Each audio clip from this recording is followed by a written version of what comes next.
আসসালামু আলাইকুম রহমতুল্লাহ।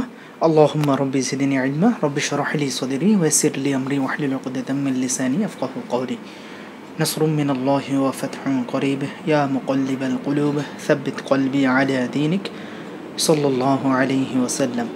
খুবই ইম্পর্টেন্ট একটা টপিকস, সেটা হলো এখানে আমাদের দুটো ভ্যারিয়েবল, একটা হলো ভেনাস রিটার্ন আর একটা হলো হার্ট রেট, এবং দুটো সিচুয়েশন, ডিউরিং ইন্সপিরেশন এবং ডিউরিং এক্সপিরেশন।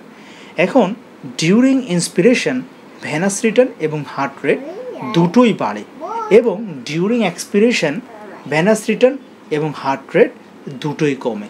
প্রশ্নটা হলো কেন এই জিনিসটা হচ্ছে, সেই কনসেপশনটা নিয়ে আমরা ইনশাআল্লাহ খুবই ব্রিফলি কথা বলবো ইনশাআল্লাহ। দেখেন, প্রথমে আমরা একটু ইন্সপিরেশন নিয়ে কথা বলি।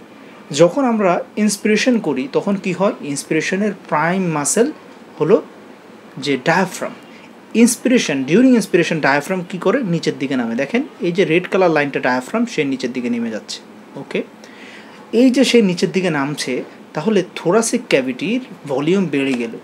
থোরাসিক ক্যাভিটির ভলিউম যদি বাড়ে তাহলে সিম্পলি প্রেশার কী হবে, কমবে। ইন দ্য মিন টাইম এই যে ডায়াফ্রামটা উপর থেকে নিচে নামলো, এর ফলে কি হলো, আপনার অ্যাবডোমিনাল ক্যাভিটির ভলিউমটা কমে গেল, সো প্রেশার বেড়ে গেল। তার মানে ডিউরিং ইন্সপিরেশন আমার থোরাসিক ক্যাভিটিতে প্রেশার ফল করলো, অ্যাবডোমিনাল ক্যাভিটিতে প্রেশার বাড়লো। ঠিক আছে, এখন এই যে আমার এখানে যে পাইপটা দেখতে পাচ্ছেন, এটা হলো ভেনা ক্যাভা। ধরেন এটা হলো ইনফেরিয়র ভেনা ক্যাভা, অর্থাৎ এখান দিয়ে আমার ব্লাডগুলো সব সাঁই সাঁই করে আমার রাইট অ্যাট্রিয়ামের দিকে যাবে। এখন যদি অ্যাবডোমিনাল ক্যাভিটিতে প্রেশার বাড়ে, এই প্রেশারটা এসে এই ভেইন্সের ওয়ালের উপরে চারপাশ থেকে তাকে কি করবে, পুশ করবে। ফলে ব্লাডটা উপরের দিকে ধাক্কা খেয়ে পুশিং করে করে তারা উপরের দিকে উঠতে শুরু করবে, এবং এদের এই যে উপরের ঊর্ধ্বমুখী যাত্রা, এটাকে আরও ফ্যাসিলিটেট করবে থোরাসিক ক্যাভিটির low pressure during inspiration. So আমরা বুঝলাম যে ডিউরিং ইন্সপিরেশন এই প্রেশার গ্রেডিয়েন্টের কারণে আলটিমেটলি আপনার এই ভেনা ক্যাভা দিয়ে ভেনাস রিটার্নটা বাড়ে। কোথায় বাড়ে, টুয়ার্ডস দ্য রাইট অ্যাট্রিয়াম। ঠিক আছে, ওকে। এখন তাহলে রাইট অ্যাট্রিয়ামে বেশি বেশি ব্লাড আসছে, সেখান থেকে রাইট ভেন্ট্রিকলে বেশি বেশি ব্লাড যাচ্ছে। এখন এই যে রাইট ভেন্ট্রিকলে যখন বেশি বেশি ব্লাড আসবে, এই ব্লাডকে জায়গা দিতে গিয়ে আমার এই যে এক্সট্রা ব্লাডগুলো তারা ধাক্কা দিবে কোথায়, এই যে ইন্টারভেন্ট্রিকুলার সেপ্টামে। ফলে এই যে ইন্টারভেন্ট্রিকুলার সেপ্টামটা আরেকটু আপনার লেফট ভেন্ট্রিকুলার দিকে সে সরে যাবে, আরেকটু লেফট ভেন্ট্রিকুলার দিকে সরে যাবে। Okay, due to this extra volume of blood. Okay, আচ্ছা, এখন এই এক্সট্রা ভলিউম অফ ব্লাডের কারণে তাহলে লেফট ভেন্ট্রিকুলার ভলিউম আরও কমে গেল। ফলে লেফট ভেন্ট্রিকুলার মধ্যে ব্লাড ভেনাস রিটার্ন আরও কমে যাবে এই যে লেফট অ্যাট্রিয়াম থেকে, কারণ তার জায়গাটা রাইট ভেন্ট্রিকল খেয়ে ফেলছে।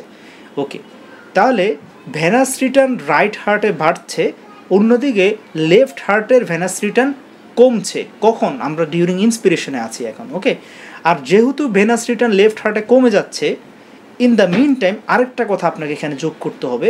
দেখেন, ডিউরিং ইন্সপিরেশন আপনার লাংসটা কী করছে, এক্সপান্ড করছে। অর্থাৎ লাংস ছিল এই শেপের, সে হয়ে গেল এই শেপের, এক্সপান্ড করছে। তো এই যে লাংস যখন এক্সপান্ড করবে, তখন এখানে যে ক্যাপিলারি আছে সেই ক্যাপিলারিটাও কী করবে, এক্সপান্ড করবে। দেখেন ক্যাপিলারি এরকম ছিল, during inspiration lung volume expand করার সাথে সাথে ক্যাপিলারিটাও এক্সপান্ড করবে। তাহলে এই যে ক্যাপিলারি যখন এক্সপান্ড করবে, তখন ক্যাপিলারির এটাকে বলে ক্যাপাসিটেন্স, অর্থাৎ অতিরিক্ত ব্লাড ধরে রাখার ক্ষমতা বেড়ে যাবে। ফলে ডিউরিং ইন্সপিরেশন লাংসের ভিতরে ব্লাড পুলিং হবে, জমে থাকবে।